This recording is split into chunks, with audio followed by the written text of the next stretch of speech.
Hi everyone, this is a video response to a contest that's being run by Sloop John H. I really like that name. He's a big Beach Boys fan, and that's a really cool name to take off on the song Sloop John B. But it's only really cool if his name is really John last initial H, because that's really good to be a Beach Boys fan and being able to use that name. Anyway, and he asked us to respond to 5 questions. And of course I'm going to put the old spectacles on here. Okay, I wrote down the questions here. The first question was my favorite. That's what really made me want to participate. I really liked that question. It was, what kind of music did your parents listen to? Or what albums did they have? You know, what kind of records, albums, and things. Well, my mother and father were divorced. They got divorced, but I do have some definite memories of my father and mother's records. Now, my father was born in 1939. My mother was born in 1940, to give you an idea. I remember being into music at such a young age, 3 years old, 4 years old. And I definitely remember my father having the album, I was going to dig it out because I have it, but I didn't. The Four Seasons Gold Vault of Hits. And I remember that one of the big songs on there was the song Let's Hang On. And I have a very vivid memory of him playing that on an old Motorola phonograph. And me, as a little kid, 3 years old, 4 years old, whatever, wanting to hear it, Let's Hang On again. And I was kind of afraid to ask my father to play it again, so I blamed it on my little kid sister. I said, Linda wants to hear it again, Dad. Can you play it again? And she played it again. I have a very vivid memory of that.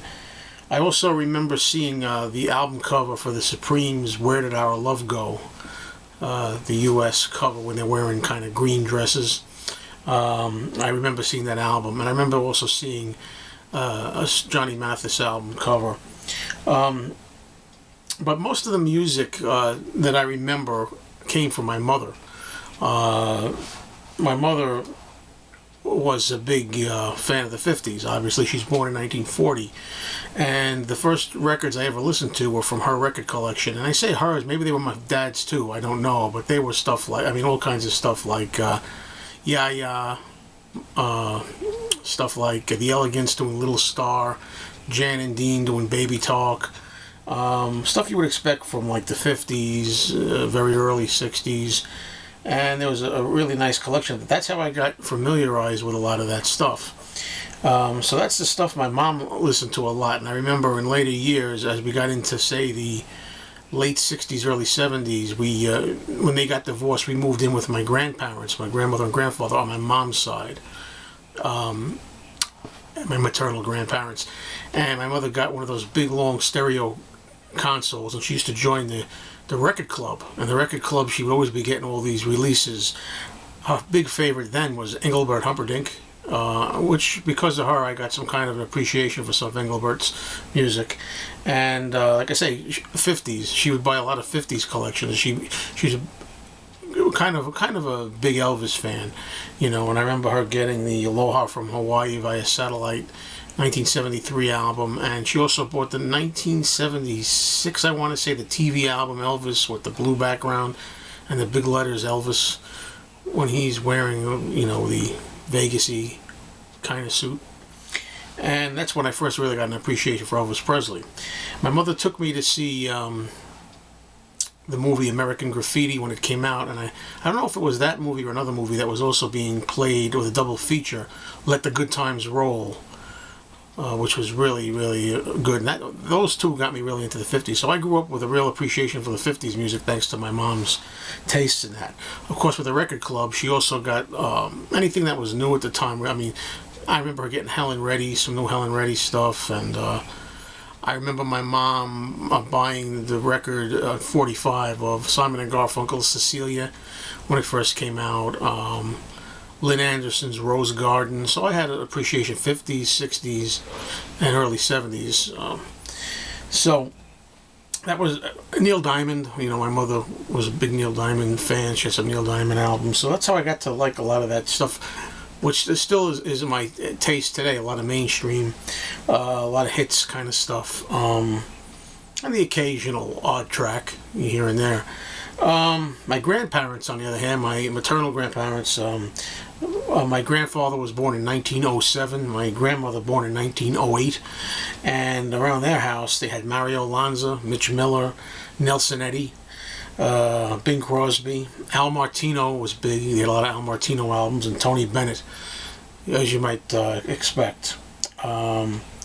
Second question to the contest, there were 5 questions, was what's an album that you're looking forward to as a reissue coming out? And I don't like reissues. I don't look forward to them, except in the case where my friend Matthew Smith made a video and he said the same thing. Being a solo Beatles fan, there's a lot of albums that never appeared on compact, only appeared on compact disc, never appeared on vinyl. I'd like to see certain albums from Paul McCartney, Ringo Starr, make it onto vinyl, and perhaps some of the ones that are too expensive that did make it to import vinyl, I'd like to see reissued maybe more affordably. You know, I'm a stickler for originals. I don't like reissues when it comes to that stuff, but some albums that have never made it onto vinyl, I'm all for that. Okay, the third question was, what's your best blind buy? Something you bought and were surprised by. You know, I bought the Adele album. Adele, is it 21? I think it's, I want to say Adele 21. I haven't played it yet. That's not a surprise, really. I have a whole stack of albums I got to get to. But one album that I did buy blindly and I played it, which I'm going to get to in more detail later, is this Sugar album by Nancy Sinatra, which I enjoyed. So this was one of the most recent blind buys that I enjoyed, not just for the cover, okay, also the music. Fourth question was, what's your favorite places to buy records? And no surprise, anybody who watches my Vinylorama series will see my favorite record store. That's where I get all my used albums, like the one I just showed of Nancy Sinatra. Affordable prices, I think, with records in really good condition. They don't waste too much time on shit condition albums, quality-wise, unless they're in the dollar bins. But there's also 2 other stores that are kind of within distance from there that I get used records, and there's another one where I buy my brand new records from. Okay, last question was, show one of your favorite import records. I got a few here. The Beatles Beat from Germany. Meet the Beatles, original 1964 Japanese version. I like these track listings on these in addition to the covers. And also from Japan, Beatles number 5, not to be confused with the US Beatles 65. And I love the back cover. I just like the track listings and sound quality and on these imports. So congratulations again, Sloop John H. And thanks everybody for watching.